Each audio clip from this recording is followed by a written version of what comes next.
পুত্রলাভ হয় এই একাদশী পালন করলে। আজ 5ই আগস্ট মঙ্গলবার, পবিত্রা রোপণী একাদশী।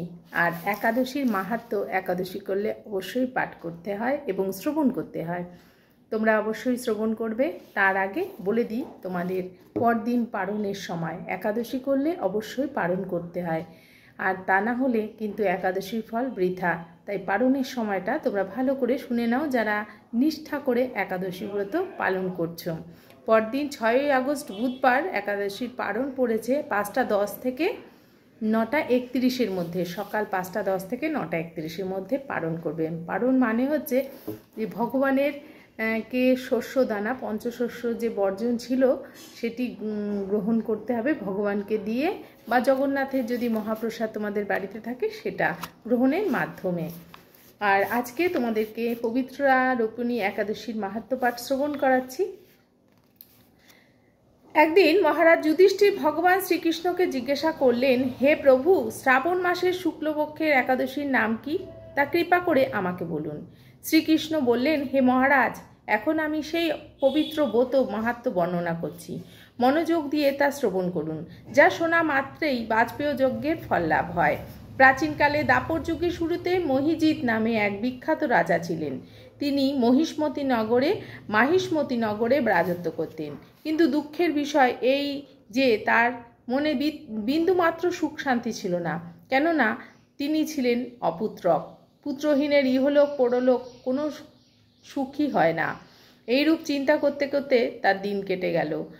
কিন্তু তবুও পুত্র মুখ দর্শনে রাজা বঞ্চিতই রইলেন। নিজেকে অত্যন্ত দুর্ভাগা মনে করে রাজা চিন্তাগ্রস্ত হলেন। প্রজাদের সামনে গিয়ে বলতে লাগলেন, হে প্রজাবৃন্দ, তোমরা শোনো, আমি এই জন্মে তো কোনো পাপ কাজ করিনি, অন্যায়ভাবে আমার রাজকোষ বৃদ্ধি করিনি, ব্রাহ্মণ বা দেবতাদের সম্পদ কখনো গ্রহণ করিনি। উপরন্তু প্রজাদেরকে পুত্রের মতো পালন করেছি, ধর্ম অনুযায়ী পৃথিবী শাসন করেছি, দুষ্টদের যথানুরূপ দণ্ড দিয়েছি, সজ্জন ব্যক্তিদের যথাযোগ্য সম্মান করতেও কখনো অবহেলা করিনি। তাই হে ব্রাহ্মণগণ, এই প্রকার ধর্মপথ অবলম্বন করা সত্ত্বেও কেন আমার পুত্র লাভ হলো না, তা আপনারা কৃপা করে অনুসন্ধান করুন। রাজার এই প্রকার কাতরুক্তি শ্রবণে ব্যথিত রাজভক্ত পুরোহিত ব্রাহ্মণগণ রাজার মঙ্গলের জন্য গভীর বনে ত্রিকালজ্ঞ মুনি ঋষির কাছে যেতে মনস্থ করলেন। বনের মধ্যে ঋষিদের আশ্রম সকল দেখতে দেখতে তারা এক মুনির সন্ধান পেলেন। তিনি দীর্ঘায়ু, নিরোগ, নিরাহারে ঘোর তপস্যায় মগ্ন ছিলেন।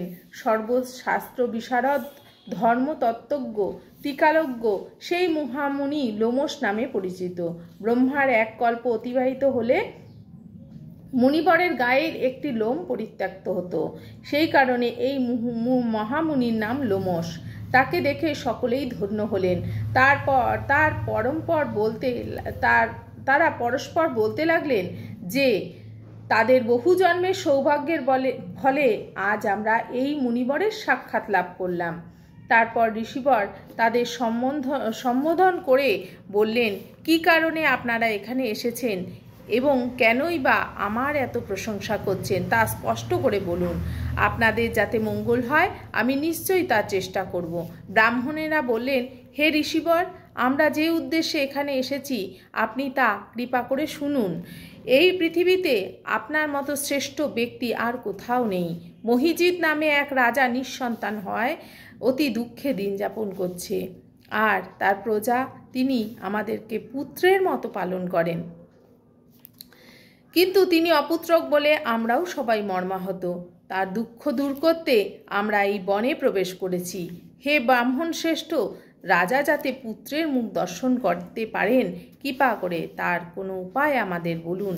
তাদের কথা শুনে মুনিবর ধ্যানমগ্ন হলেন। কিছু সময় পরে রাজার পূর্বজন্ম বৃত্তান্ত বলতে লাগলেন। এই রাজা পূর্বজন্মে এক দরিদ্র বৈশ্য ছিলেন। একবার তিনি একটি অন্যায় কার্য করে ফেলেন। ব্যবসা করবার জন্য তিনি এক গ্রামে থেকে অন্য গ্রামে যাতায়াত করতেন। এক সময় জ্যৈষ্ঠ মাসে শুক্লপক্ষের দশমীর দিনে কোথাও যাওয়ার পথে তিনি অত্যন্ত তৃষ্ণার্ত হয়ে পড়েন। গ্রাম প্রান্তে একটি জলাশয় তিনি দেখতে পান। সেখানে জলপানের জন্য তিনি যান। একটি গাভী ও বাছুর সেখানে জলপান করছিল। তাদেরকে তাড়িয়ে দিয়ে তিনি নিজেই পান করতে লাগলেন। এই পাপকর্মের ফলে তিনি পুত্র সুখে বঞ্চিত হয়েছেন, কিন্তু পূর্বজন্মের কোনো পুণ্যের ফলে তিনি এই রকম নিষ্কণ্টক রাজ্য লাভ করেছেন। হে মুনিবর, শাস্ত্রে আছে যে পুণ্য দ্বারা পাপ ক্ষয় হয়। তাই আপনি এমন একটি পুণ্যব্রতের উপদেশ করুন যাতে তার প্রারব্ধ পাপ দূর হয় এবং আপনার অনুগ্রহে তিনি পুত্র সন্তান লাভ করতে পারেন। লোমশ মুনি বললেন, শ্রাবণ মাসের শুক্লপক্ষের পবিত্রারোপণী একাদশী ব্রত অভীষ্ট ফল প্রদান করে। আপনারা যথাবিধি তা সকলে পালন করুন। লোমশ মুনির উপদেশ শুনে আনন্দ চিত্তে গৃহে প্রত্যাবর্তন করে তারা রাজাকে সে কথা জানালেন। তারপর সকলে মিলে মুনির নির্দেশ অনুসারে ব্রত পালন করলেন। তাদের সকলের পুণ্যফল রাজাকে প্রদান করলেন। সেই পুণ্য প্রভাবে রাজমহিষী গর্ভবতী হলেন। উপযুক্ত সময়ে বলিষ্ঠ সর্বাঙ্গ সুন্দর এক পুত্র সন্তানের জন্মদান করলেন। ভবিষ্যত্তর পুরাণে এই মাহাত্ম্য বর্ণিত হয়েছে।